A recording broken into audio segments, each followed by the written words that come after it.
Welcome to Wisdom of the Bible. Connect with God through our Bible stories.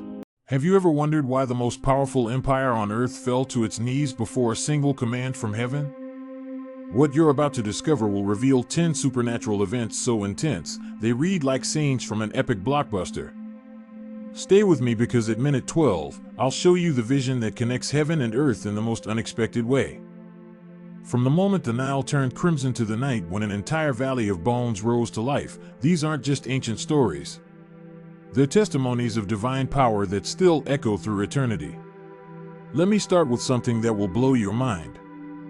Picture this: the mightiest civilization on earth. White stone palaces gleaming under the desert sun. Pyramids touching the sky. And a pharaoh who believed he was more than human, a god among mortals. But something was about to shake the very foundations of this empire. Not a war. Not a rebellion. The Creator himself was about to confront every false god of Egypt. The Nile River, Egypt's lifeline, suddenly transformed. The water turned deep red before horrified eyes. Fish floated dead. The smell of death spread across the land. What once gave life now brought only destruction. Then came the frogs. Billions of them. Invading homes, temples, even Pharaoh's throne room. When they vanished, clouds of insects swarmed the nation. Even Egypt's priests whispered, "The finger of God is here." But Pharaoh's heart remained hard as stone. The plagues intensified. Cattle collapsed in the fields. Painful sores erupted on human skin. Hold on to that thought because what happens next will shock you. Fire mixed with hail rained from the heavens, destroying entire crops. Thunder and lightning split the air. Egypt's wealth crumbled in a single night. Then came something even more terrifying. Darkness. Not the darkness of night, but a thick, suffocating blackness that lasted 3 days. But the climax was yet to come. Remember this detail, it becomes crucial to understanding God's ultimate power. The 10th plague approached. That night, every Egyptian home filled with weeping. The firstborn of every family perished. Even Pharaoh's palace couldn't escape. The god who thought himself immortal was defeated before the living God. These weren't random punishments. Each plague struck at a specific Egyptian deity. The Nile god. The frog goddess. The sun god. One by one, they all fell. But that night of mourning wasn't the end. Keep watching because the most important revelation comes in just a few minutes. The newly freed people found themselves trapped. Ahead, the vast Red Sea. Behind, the thunder of Egyptian chariots racing toward them with deadly intent. The sun rose over the desert, revealing complete desperation. Egypt's army advanced like an unstoppable wave. Some Israelites cried out in panic. Others turned against Moses in fury. The scene was pure chaos. But Moses lifted his staff. Then the impossible happened. The wind began to blow with supernatural fury, slicing through the waters like invisible swords. The sea, eternal and solid, split into 2 towering walls of water. They glistened under the moonlight and the fire of God's guiding pillar. The people crossed, step by trembling step. They heard the roar of waves held back by divine command. When Egypt's army tried to follow, their fate was sealed. The waters crashed down with devastating might, swallowing chariots, horses, and soldiers. If you're finding this as fascinating as I am, hit that subscribe button now. You won't want to miss what's coming next. The people danced and sang before this victory. There was no doubt, this was a God who not only judges but also saves. The night was silent and dark. A solitary man walked through the desert, fleeing from his brother who had sworn to end his life. His name was Jacob. He carried no wealth, no army, no security.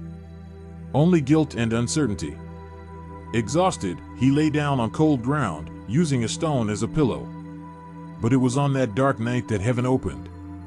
While Jacob slept, he dreamed. And in this vision, something extraordinary appeared.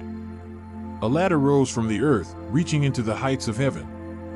It wasn't ordinary, it pulsed with divine glory. Angels ascended and descended endlessly, messengers linking the human world to God's throne. This was a portal between two realities. At the latter's top, the Lord revealed himself. I am the Lord, the God of Abraham and Isaac. This land will be yours and your descendants. Jacob awoke trembling, overwhelmed with awe. He looked around and whispered, "Surely the Lord is in this place, and I didn't know it." A simple patch of ground had become a gateway between heaven and earth. This brings us to the turning point of our story, when fire itself becomes God's voice. Atop Mount Carmel, before a massive crowd, the prophet Elijah stood alone against 450 prophets of Baal. Israel wavered between two paths. The challenge was simple yet grand. 2 altars, 2 sacrifices, but no human flame would light the fire. The true God would reveal himself by sending fire from heaven. The prophets of Baal went first. From dawn they shouted, danced, and cut themselves with blades, calling on their God. Nothing happened. Only silence. Elijah mocked them. "Shout louder. Perhaps your God is sleeping." Then came his turn. He rebuilt the Lord's altar with 12 stones. Upon the wood, he placed the sacrifice. Then, to remove all doubt, he commanded water to be poured over everything until it was completely soaked. Elijah lifted his voice in prayer. "O Lord, answer me so this people may know you are the true God." In that instant, heaven opened. Fire fell violently, consuming the sacrifice, the wood, the stones, and even the water. The people fell to their knees, crying out, "The Lord is God! The Lord is God!" Before we continue with the most incredible part of this story, please subscribe to our channel to support us. It helps us create more videos for you. The prophet Ezekiel was carried by the Spirit to a desolate valley covered with dry bones. Human remains scattered under the scorching sun. In this macabre scene, God asked, "Son of man, can these bones live again?" Ezekiel replied, "Lord, you know." God commanded, "Prophesy to these bones.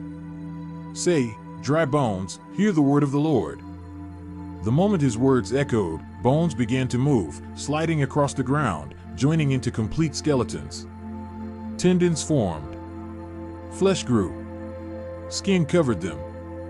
But something was still missing, the breath of life. God commanded, "Prophesy to the Spirit. Come from the 4 winds and breathe upon these dead that they may live." Wind blew with force.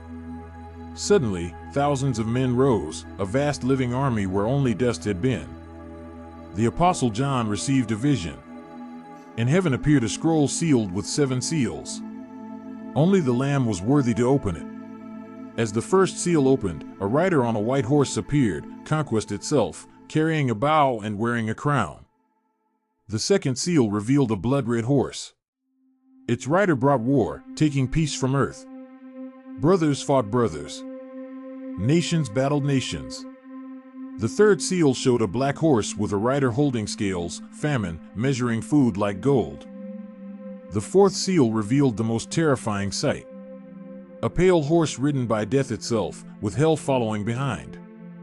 Wind blew across Mesopotamia as people built a tower reaching toward heaven. Each brick was a challenge to the Creator. God saw their arrogance.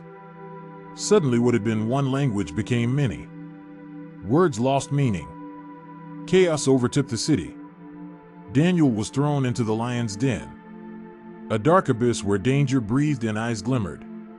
Yet he knelt in faith. The night seemed endless. Lions approached with deadly jaws, yet they remained shut. A silent miracle of divine protection. When morning came, Daniel was unharmed. The lion's mouth stayed closed.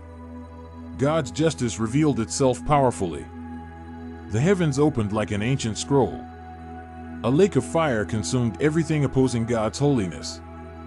But for the faithful, the New Jerusalem appeared, a radiant city with streets of gold and gates of pearl.